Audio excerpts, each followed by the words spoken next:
ಸ್ನೇಹಿತರೆ ನಮಸ್ಕಾರ, ಮತ್ತೊಂದು ವಿಡಿಯೋಗೆ ಸ್ವಾಗತ ಸುಸ್ವಾಗತ. ಸ್ನೇಹಿತರೆ, ಇದೀಗ ಬಿಗ್ ಬಾಸ್ ಗಿಲ್ಲಿ ನಟ ಅವರು ಇದೀಗ ಡಬಲ್ ಖುಷಿಯನ್ನು ಫ್ಯಾನ್ಸ್ಗೆ ಕೊಟ್ಟಿದ್ದಾರ ಅನ್ನುವ ಪ್ರಶ್ನೆ ಈಗ ಕಾಡ್ತಾ ಇರುವಂಥದ್ದು. ಸದ್ಯ ಕಲರ್ಫುಲ್ ಲುಕ್ನಲ್ಲಿ ಎಂಟ್ರಿ ಆಗಿರುವಂಥ ಫೋಟೋ ನೋಡಿ ಜನ ಏನಾಯಿತು, ಏನೋ ಒಂದು ಸರ್ಪ್ರೈಸ್ ಖುಷಿಯ ವಿಚಾರವನ್ನು ಫ್ಯಾನ್ಸ್ಗೆ ತಿಳಿಸಿದ್ದಾರಾ ಗಿಲ್ಲಿ ನಟ ಮತ್ತು ಕಾವ್ಯ ಅಂತ ಅಂದ್ಕೊಂಡಿದ್ದಾರೆ. ಸೊ ಅಸಲಿಗೆ ಈ ಕಲರ್ಫುಲ್ ಫೋಟೋದಲ್ಲಿ ಮಿಂಚಿದಂತಹ ಈ ಜೋಡಿಯ ಬಗ್ಗೆ ಏನು ಆಯಿತು ಅನ್ನೋದನ್ನು ಈ ವಿಡಿಯೋದಲ್ಲಿ ನೋಡ್ಸ್ಕೊ ಹೋಗೋಣ. ಈ ವಿಡಿಯೋ ನೋಡೋಕೆ ಮೊದಲು ಸ್ನೇಹಿತರೆ, ನೀವು ನಮ್ಮ ಚಾನಲ್ಗೆ ಸಬ್ಸ್ಕ್ರೈಬ್ ಆಗಿಲ್ಲ ಅಂದರೆ ಹೈ ಕೂಡದೆ ಸಬ್ಸ್ಕ್ರೈಬ್ ಆಗಿ, ಹಾಗೆ ಪಕ್ಕದ ಬೆಲ್ ಐಕನ್ ಕ್ಲಿಕ್ ಮಾಡ್ಕೊಳ್ಳಿ ವೀಕ್ಷಕರೇ.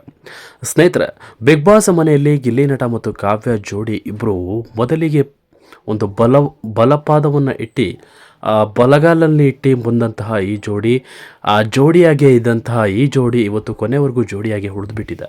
ಆದರೆ ಅಸಲಿಗೆ ಜನ ಫ್ಯಾನ್ಸ್ ಸಿಕ್ಕಾಪಟ್ಟೆ ಸಪೋರ್ಟ್ ಮಾಡಿದರು. ಇವರಿಬ್ಬರ ನಡುವೆ ಕೊನೆವರೆಗೂ ಕೂಡ ಹಾಗೆ ಇತ್ತು. ಸೊ ಗಿಲ್ಲಿಯನ್ನು ಕಾವ್ಯ ಬಿಡ್ಕೊಡ್ತಾ ಇರಲಿಲ್ಲ, ಕಾವ್ಯ ಗಿಲ್ಲಿ ಅವರನ್ನು ಬಿಡ್ಕೊಡ್ತಾ ಇರಲಿಲ್ಲ. ಎಲ್ಲದರಲ್ಲೂ ಕೂಡ ಒಂದು ಪ್ರೀತಿ ಸ್ನೇಹ ಇತ್ತು ಅನ್ನೋದು ಜನ ಬಹಳ ಮೊದಲಿಂದಲೇ ನಿರ್ಧಾರ ಬೇಡ್ಬಿಟ್ಟಿದ್ದಾರೆ. ಸದ್ಯ ಬಿಗ್ ಬಾಸ್ ಮನೆಯಲ್ಲಿ ಗಿಲ್ಲಿ ನಟ ಮತ್ತು ಕಾವ್ಯ ಅವರ ಜೋಡಿ ಸಖತ್ತಾಗಿದೆ, ಇವರಿಬ್ಬರು ಮದುವೆ ಆಗಬೇಕು, ಈ ಮದುವೆ ಆದರೆ ಜೋಡಿ ಸಖತ್ತಾಗಿದೆ ಅಂತ ಎಷ್ಟೋ ಫ್ಯಾನ್ಸ್ಗಳು, ಎಷ್ಟೋ ಅಭಿಮಾನಿಗಳು ಹರಕೆಯನ್ನು ಹೊತ್ಕೊಂಡಿದ್ರು. ಹಾಗೆ ಕೆಲವೊಂದಿಷ್ಟು ಪೂಜೆ ಹವನಗಳನ್ನೆಲ್ಲ ಮಾಡ್ತಾಯಿದ್ರು. ಅಸಲಿಗೆ ಇವರಿಬ್ಬರು ಕ್ಲಾರಿಟಿಯನ್ನು ಕೊಡೋದಕ್ಕೂ ಹಿಂದೆ ಮುಂದೆ ಯೋಚನೆ ಮಾಡ್ತಾ ಇದ್ದಾರೆ.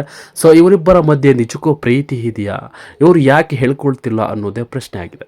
ಸದ್ಯ ಇವರಿಬ್ಬರ ನಡುವೆ ಏನೇ ಸಂಬಂಧ ಇರಲಿ, ಆದರೆ ಇವರಿಬ್ಬರು ಮದುವೆ ಆಗಬೇಕು ಅಂತ ಫ್ಯಾನ್ಸ್ ಕೂಡ ನಿರ್ಧಾರ ಮಾಡಿಬಿಟ್ಟಿದ್ದಾರೆ. ಸೊ ಅಸಲಿಗೆ ಸೋಷಿಯಲ್ ಮೀಡಿಯಾದಲ್ಲಿ ಇವರಿಬ್ಬರ ಮದುವೆಯನ್ನೇ ಮಾಡಿಸ್ಬಿಟ್ಟಿದ್ದಾರೆ. ಸದ್ಯ ಇವತ್ತು ಕಲರ್ಫುಲ್ನಲ್ಲಿ ಮಿಂಚಿದಂತಹ ಈ ಜೋಡಿ ಫೋಟೋ ನೋಡಿ ಜನ ನಿಜಕ್ಕೂ ಖುಷಿಪಟ್ಟಿದ್ದಾರೆ. ಅಸಲಿಗೆ ಮದುವೆ ವಿಚಾರ ಮಾತನಾಡ್ತಾ ಇದ್ರಲ್ಲ, ಕೊನೆಗೂ ಆ ಒಂದು ಒಳ್ಳೆಯ ಗಳಿಗೆ ಬಂತು ಅಂತ ಜನ ಖುಷಿಪಟ್ಟಿದ್ದಾರೆ. ಸದ್ಯ ಅಸಲಿಗೆ ಗಿಲ್ಲಿ ನಟ ಅವರ ಕುಟುಂಬದವರು ಏನಾದರೂ ಕಾವ್ಯ ಅವರ ಮನೆಗೆ ಹೋಗಿದ್ರಾ ಅನ್ನೋದು, ಸದ್ಯ ಇಲ್ಲಿ ಕಾವ್ಯ ಅವರ ಮನೆಗೆ ಗಿಲ್ಲಿ ನಟ ಹೋಗಿದ್ದಾರಾ ಅನ್ನೋದು ಪ್ರಶ್ನೆ ಆಗ್ಬಿಟ್ಟಿದೆ. ಸದ್ಯ ಇವರಿಬ್ಬರು ಕೂಡ ಭಾಳ ಖುಷಿಯಾಗ ವಿಚಾರವನ್ನು ಹಂಚ್ಕೊಂಡಿದ್ದಾರೆ. ಅಸಲಿಗೆ ಇವತ್ತು ಕಾವ್ಯನ ಮದುವೆ ವಿಚಾರದ ಬಗ್ಗೆ ಮಾತನಾಡಲಿಕ್ಕೆ ಹೋಗಿದ್ದಾರೆ ಅನ್ನೋದು ಮೂಲಗಳ ಪ್ರಕಾರ ತಿಳಿದು ಬಂದಿರುವಂಥದ್ದು. ಸದ್ಯ ಇವರಿಬ್ಬರು ಜೋಡಿ ನಿಜವಾಗ್ಲೂ ಒಂದಾಗಿ ಖುಷಿಯಾಗಿ ಜೀವನದಲ್ಲಿ ಮತ್ತೆ ಮದುವೆ ಆದರೆ ಫ್ಯಾನ್ಸ್ ಖುಷಿ ಪಡ್ತಾರೆ, ಅವರ ಆಶೀರ್ವಾದ ಎಲ್ಲರಲ್ಲೂ ಇರುತ್ತೆ ಅನ್ನೋದು ಕೂಡ ಜನ ನಿರ್ಧಾರ ಮಾಡಿಬಿಟ್ಟಿದ್ದಾರೆ. ಕಾದು ನೋಡಬೇಕಿದೆ ವೀಕ್ಷಕರೇ, ಇವರಿಬ್ಬರು ಕೂಡ ಮದುವೆ ಆಗ್ತಾರಾ ಅನ್ನೋದನ್ನು. ಅಲ್ಲಿವರೆಗೂ ನೋಡ್ತಾ ಇರಿ ಅಂತ ಹೇಳ್ತಾ ವಿಡಿಯೋನ ಮುಗಿಸ್ತಾ ಇರಿ ವೀಕ್ಷಕರು. Thank you.